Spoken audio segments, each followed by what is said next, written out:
Commission کی تشکیل کے بعد ایک دم سے لارجر بینچ، کیا لارجر بینچ ثبوت مانگ سکتا ہے یا یہ بظاہر لگ رہا ہے کہ 6 ججز کو ثبوت دینے سے کوئی ریلیف دیا جا رہا ہے؟ اس میں کوئی دو رائے نہیں، اور پورے پاکستان کا یونینیمس اس چیز کیا ہے کہ یہ ججز نے جو لیٹر ڈالا ہے یہ انپریسیڈنٹڈ ہے۔ پاکستان کی ہسٹری کے اندر کبھی بھی اس طرح نہیں ہوا کہ ایک ہائی کورٹ کے 6 ججز نے لیٹر ڈالا ہے اور اس کی انویسٹیگیشن ہونی چاہیے، وہ چاہے ٹریجری کی پارٹیز ہیں، چاہے اپوزیشن کی پارٹیز ہیں، چاہے ہماری بار ایسوسیشنز ہیں یا لائرز ہیں یا جسٹس سیکٹر سے جتنے ریلیٹڈ ہیں، وہ سارے کے سارے اس کی گریوٹی کو مانتے ہیں اور اس کی انویسٹیگیشن بھی چاہتے ہیں۔ اب اگلی چیز یہ تھی کہ اس انویسٹیگیشن کا وے فارورڈ کیا ہونا چاہیے۔ اب چونکہ یہ معاملہ جو تھا وہ پیورلی ایک انڈیپینڈنس آف جوڈیشری ہے اور یہ کورٹس کا معاملہ ہے، یہ سپریم کورٹ کا معاملہ ہے، تو supreme court is the best option, is the best جج کہ اس کا فیصلہ کرے۔ اب اگر آپ پچھلے 5 دن کے پروسیڈنگز دیکھیں اور آج جو آیا ہے تو اس کو پھر ہم کمپیریٹیو کرتے ہیں۔ 25 کو ایک لیٹر آیا، 25 کو ہی 26 کو چیف جسٹس صاحب نے میٹنگز کی، 27 کو اس کے اوپر فل کورٹ کی میٹنگ ہوئی، اس کے بعد 28 کو پرائم منسٹر سے میٹنگ ہوئی، پھر دوبارہ فل کورٹ کی میٹنگ ہوئی اور شام 9 ساڑھے 9 بجے کے قریب ایک پریسلر آیا اور جس کے اندر یہ ساری ڈیٹیلز آئیں کہ ہم نے معاملے کو دیکھا۔ چونکہ ایک چیز اس کے اندر واضح تھی اس دور کے اندر بھی جب یہ پروسیس ابھی 25 والا آیا تھا کہ آرٹیکل 209 جو ہے وہ پراپر فورم انویسٹیگیشن کا نہیں ہے، وہ ججز کے کانڈکٹ کا ہے، اور اگر انہوں نے supreme judicial council supreme judicial council, اور اگر انہوں نے کوئی گائیڈنس سیک کرنی ہے تو پہلے تو چیف جسٹس آف اسلام آباد ہائی کورٹ کو چاہیے تھا کہ ان کو کنسرنز کو ایڈریس کرتے، فل کورٹ کرتے، نہیں تو یہ سپریم کورٹ آف پاکستان کو لکھتا ہے کہ جی آپ ہمیں اس چیز کے اندر سر یہ باتیں ہمارے پچھلے پروگرام میں ہو گئی تھی، اب آج کا بتائیں نا کہ کیا لارجر بینچ انکوائری کا فورم ہے، کیا لارجر بینچ ثبوت مانگ سکتا ہے؟ سن لینا پھر آگے اس کو جائیں گے نا۔ اب یہ ہے کہ جب کمیشن بن گیا، ایک چیف جسٹس کو آپ نے آن بورڈ لیا، گورنمنٹ آن بورڈ آئی، اور گورنمنٹ کا یہ انیشیٹو نہیں تھا جو اس پریسلر کے کانٹیکسٹ کے اندر آیا ہے فل کورٹ کا، یہ اسے فیڈرل گورنمنٹ کو کہا گیا کہ پرائم منسٹر آئے، جو اس کے اندر آیا بھی تھا۔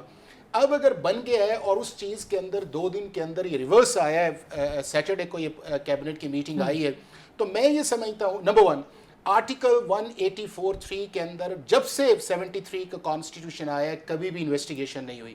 کبھی بھی ایلیگیشنز کو اس طرح نہیں کیا گیا۔ اس کے لیے ہمیشہ اگر کوئی معاملہ جاتا ہے تو سپریم کورٹ اس کے نیچے ایک کمیشن بناتی ہے، وہ آپ نے پاناما کے اندر بھی دیکھا کہ جب 184(3) کی گئی تو نیچے جو تھا وہ کمیشن بنا۔ اگر دوسرا اس کے اندر دیکھیں تو JIT ہے، اگر میمو گیٹ کا دیکھیں تو پھر ایک کمیشن ہے، تو وہ 184(3) کے اندر انڈیپینڈنٹ جو وہ نہیں۔ دوسرا اگر یہ تھا کہ اگر گورنمنٹ بھی آن بورڈ ہے، فل کورٹ بھی آن بورڈ ہے، اور پھر اگر 48 گھنٹے کے اندر کوئی ڈیولپمنٹ آئی ہے تو چیف جسٹس کو یہ معاملہ جو تھا وہ 3 ممبرز کمیٹی جو پریکٹس اینڈ پروسیجر کی تھی اس کے اندر نہیں جانا چاہیے تھا، اس کو دوبارہ فل کورٹ کے اندر لے کے جاتے، اور یعنی کہ ڈیسیژن انیشلی فل کورٹ کا تھا تو اس کو 3 رکنی کمیٹی نہیں کر سکتی۔ 15 ممبرز بیٹھے ہیں، ان میں سے میجورٹی نے ایک فیصلہ کیا ہے، اب 3 ججز کس طرح بیٹھ کے ایک فیصلہ کر سکتے ہیں کہ ہم نے اس کو 184(3) تو کیا چیف جسٹس صاحب دباؤ میں آ گئے؟ نہیں، میں اس میں نہیں جاؤں گا کہ جو بھی اس کی ریزن بظاہر لگتا یہی ہے، وہ آپ کو جو ٹون اور ٹینر ہے وہ جب بدھ کی پروسیڈنگز آئے کہ اس کے لگا۔ اب اس کے اندر ہوا کیا ہے،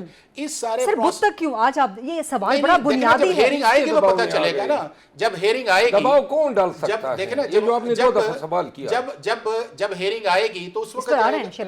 جب ہیرنگ ہوگی تو پتہ چل جائے گا نا کہ سپریم کورٹ کے پاس کیا کمپیلنگ ریزنز تھیں کہ جس کے اندر انہوں نے جو فل کورٹ کا ایک ایگریمنٹ تھا جو فیڈرل گورنمنٹ سے تھا کہ آپ نے انیشیٹو لینا ہے، انہوں نے انیشیٹو لیا۔ جسٹس سجید جیلانی نے اپنی کانفرنس دی اور انہوں نے کہا کہ آج بھی انہوں نے جو بات کی ہے کہ میں چیف جسٹس اور جسٹس منصور کا شکریہ ادا کرتا ہوں کہ انہوں نے مجھ پر ٹرسٹ کیا۔ تو اگر اس میٹنگ کے اندر یہ ٹرسٹ تھا تو آج کیا آ گیا؟ دوسرا اس چیز کے اندر یہ ہے کہ اگر 184(3) کی آئے گی پھر آپ کمیشن کے اندر ہی جائیں گے، لیکن اس کے اندر یہ ہے کہ کیا یہ فل کورٹ جو ہے پریکٹس اینڈ پروسیجر کو بائی پاس کر کے آیا جس کی ابھی بات کی جا رہی ہے، چونکہ اگر وہاں کے اوپر آپ جائیں گے تو پھر آپ کو انٹرا کورٹ اپیل جو ہے وہ پریکٹس اینڈ پروسیجر کے اندر سیکشن 5 یہ بڑے اہم قانونی پوائنٹ، میرا خیال ہے کہ یہ ساری چیزیں اس ہیرنگ کے اندر آئیں گی۔ اور اب فیڈرل گورنمنٹ کا کیا اس پہ سٹینس آتا ہے کہ فیڈرل گورنمنٹ اب کیا کہتی ہے کہ جب آپ کے کہنے کے اوپر آپ یہ فیصلہ پہلے کر لیتے تو یہ اف اینڈ بٹ والی چیزیں پاکستان بار کاؤنسل نے سپورٹ کیا، سپریم کورٹ بار کاؤنسل نے، اسلام آباد ہائی کورٹ بار نے سپورٹ کیا، شیخ صاحب نے سپورٹ کیا، سب کی پریس ریلیز سامنے۔ دیکھیں میں آپ کو یہی عرض تو کروں نا،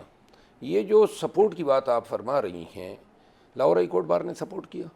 جو ملک کی سب سے بڑی بار ایسوسیشن ہے، پنجاب بار کاؤنسل نے تو سندھ بار ایسوسیشن نے سپورٹ اسلام کیا، آباد ہائی کورٹ بار نے کیا سر، جہاں کا یہ ایشو ہے اسلام آباد اسلام آباد ہائی کورٹ بار نے ججز کے لیٹر کو سپورٹ کیا ہے. سر انہوں نے کہا کہ تحقیق ہونی چاہیے، بٹ جو کمیشن بنا تھا انہوں نے کہا کمیشن کہ کو ٹھیک بنا سپورٹ نہیں کیا ہے. آج بھی سر ہائی کورٹ بار کے صدر ہمارے ساتھ یہاں موجود تھے، ریاست علی آزاد. ریاست علی آزاد ابھی موجود تھے. میں جب آپ کی طرف آ رہا تھا، میں ان کی ریٹن اعلامیہ میرے موبائل میں موجود ہے. میں آپ کو پھر بلوچستان کوئٹہ بار ایسوسیشن نے کنڈیم کیا